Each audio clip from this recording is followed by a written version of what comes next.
Hey, Rembo here. Let's take a look at the bike that I low-sided as Scrambler 400X, and let's look at the damage from that 30-mile-an-hour crash. All right, so this is literally minimal. Here on the handguard, we have this where it's scraped.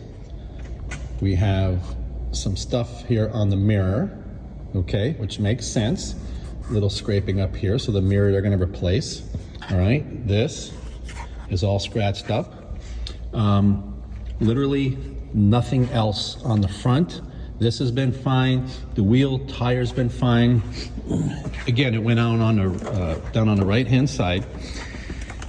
They ordered an exhaust because the exhaust has this little ding in it here and some scraping here.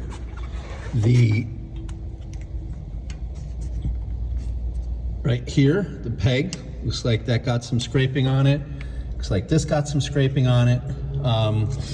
And other than that, that is literally it with this bike. So nothing else happened with this bike other than what I just showed you. There's literally nothing else wrong with this bike.